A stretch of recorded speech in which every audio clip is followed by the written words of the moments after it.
legal medical marijuana sale that took place. You guys were very happy about it at the MCST or the MSCTA. MSCTA. That's a tongue twister. Talk about their first sale, man, and talk about what's going forward for medical marijuana in the state of Mississippi. Yeah, first of all, I just want to say congratulations to the citizens of Mississippi. You know, when you had a lot of people talking about medical cannabis, they would, try to fudge the numbers all these kind of weird ways. But at the end of the day, if you look back at the vote that we had November 4th, 2020, over 800,000 citizens in Mississippi said that they wanted to have medical cannabis. We are there now. Congratulations to everyone who got us here. And now we're here. Yeah. So, took place in Brookhaven, January the 25th. Mm-hmm. It was a really exciting day at the cannabis. Were you there in person? I was there in person. There in person. Yeah, we had the media out. We were at the cannabis company, Leanne Penn and Mitch. I'm sorry, Mitch, I forgot your last name, but we went there. They've been supporting us since the start. They were at one of our first meetings, so we decided, hey, we want to really support them, and we went out there, we did that. And now it's time to, we got it here, we got product on shelves, we have people opening up. Now it's time to expand. So that's what we've been working on this legislative session. We want more expansion for patients, and we want more expansion for out-of-state patients. Right now, around Mississippi, you have Arkansas, you have Louisiana, and you have Florida with programs. Alabama is starting their program. Tennessee is starting to actually gear up to talk about medical cannabis.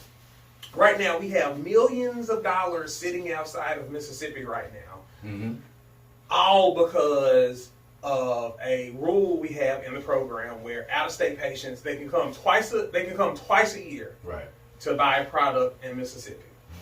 You literally have hundreds of thousands of people sitting outside of Mississippi that have medical cards that border us are willing to come here and buy a product. A lot of people don't know this, but 70% of the dispensaries in Mississippi are actually located on the coast. Right.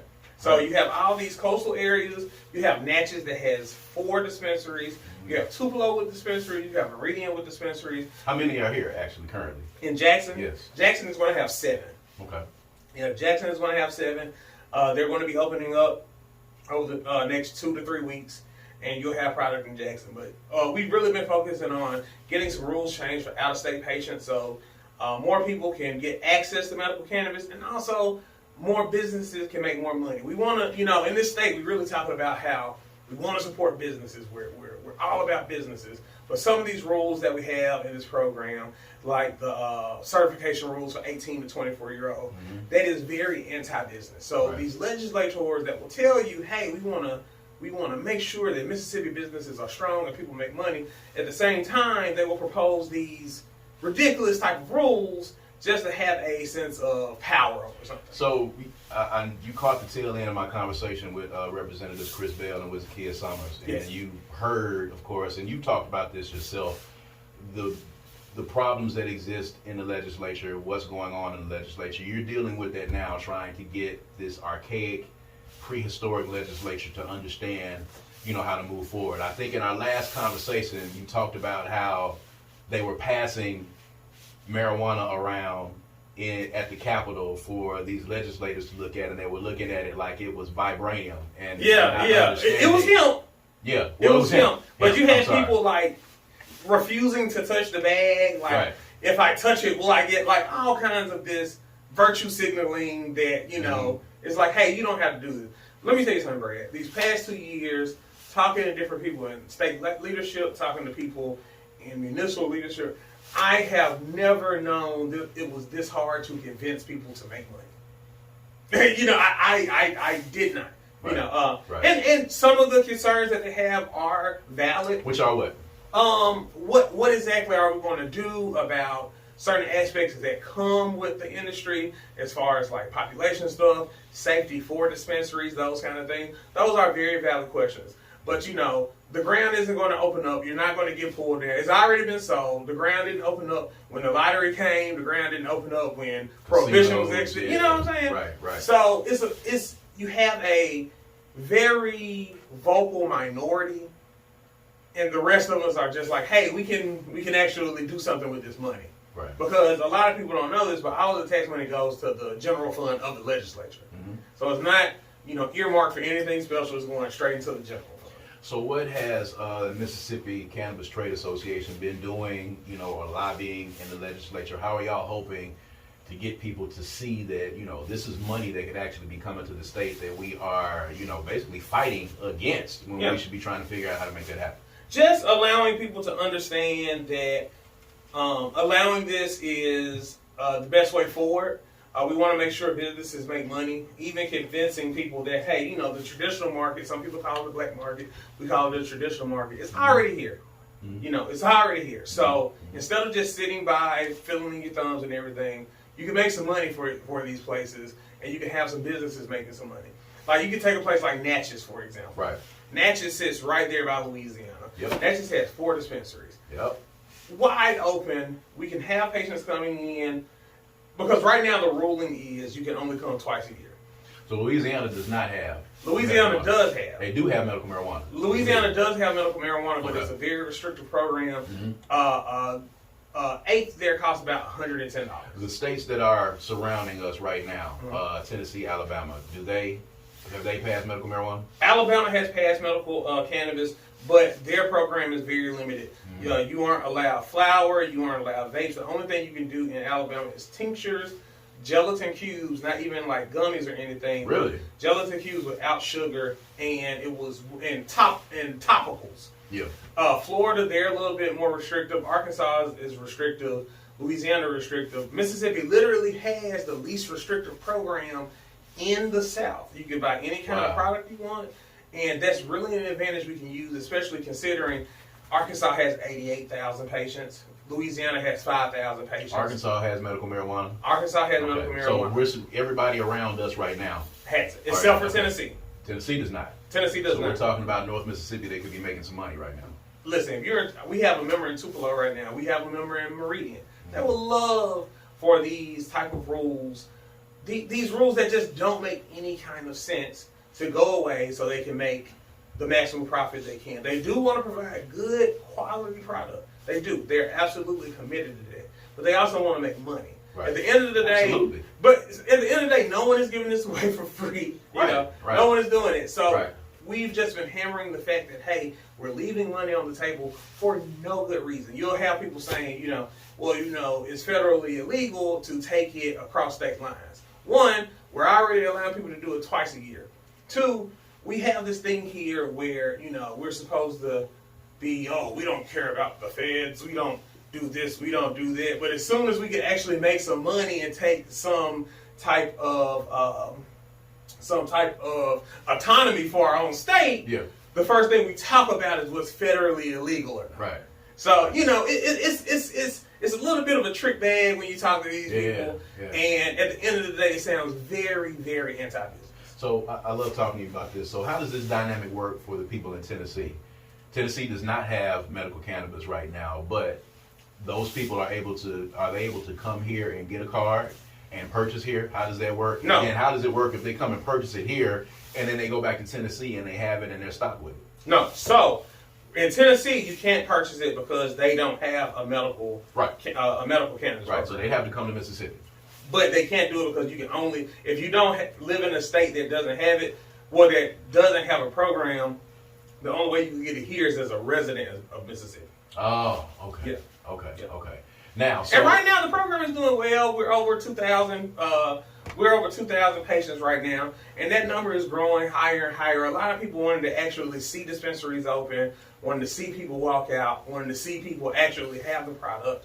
And then they would, decide to actually go from there and get a card. So this first purchase that took place in Brookhaven, so we've had some purchases that have taken place in Jackson, of course, since then, right?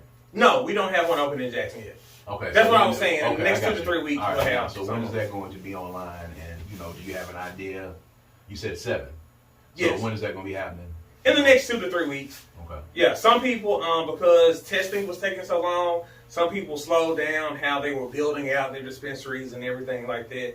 And then they decided, hey, we're going to wait until we're a little bit further along and then we'll go from there. But now that we actually have product out, we have plenty of companies with product to sell to dispensaries, and to those dispensaries can sell to the general public, then we're going to open So up. are you planning on, some type of rollout, for the purchases that take place in the city of Jackson when it happens?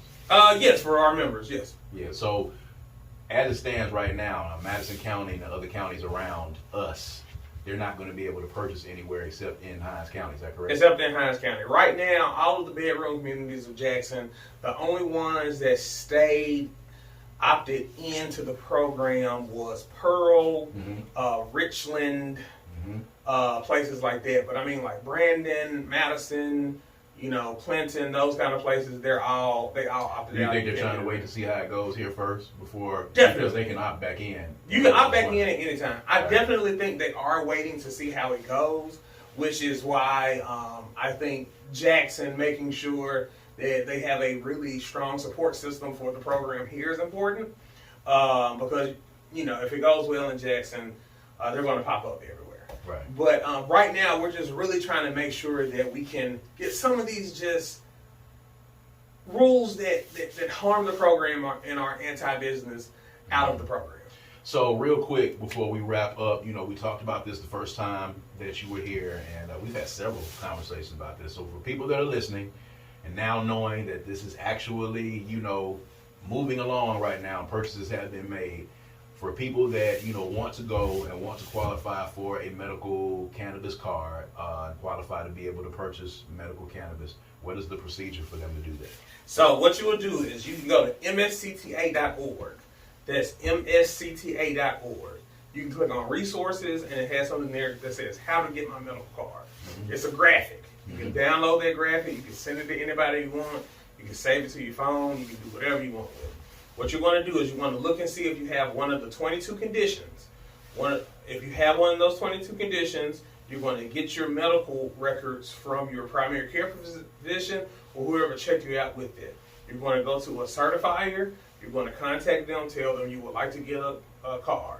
You're going to send your medical records to them. You're going to go there, get your certification. It's not a prescription. It is a certification. That doctor is saying, hey, this person has this chronic illness or has this issue. After that, you're going to... So you have to get that from your doctor. You have to get that from a certified physician. Physician doctor. Okay, I got you. So after that, you'll go online to the Mississippi Department of Health. You'll fill out your application. That qualifying physician will have something else to put there as well. And then after that, once it's submitted, you can get your card in 30 to 60 days. Cards cost $25, but they're free for veterans and first responders. So how long is that card good for? It's good for 1 calendar year. 1 calendar year, and that allows you to purchase how much cannabis? Up to right under 3 grams, or right under 3 ounces a month. All right.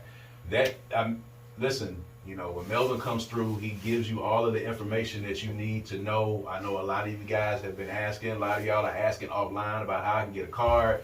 And he's giving you the specifics of what you need to do to be able to participate in this program. And there's a lot of ways that you can participate and make money in this program. A lot of ways you can participate and make money in this program. Also, I got to say this, because I've seen it online. It's not true. If you get a medical card, they will not take your gun. Your gun, if you own guns, they will not be taken. They're taking our guns. They're taking our guns. There is literally more protections for firearms in the bill than there are for workplace protections. So right. like no one is going to take your gun. You can still buy privately and everything like that, which most people in the state do. Right. So you'll be fine. I'm glad you cleared it up. So if they want to get in touch with you guys, again, give them the information to get in touch with you or the MSCTA.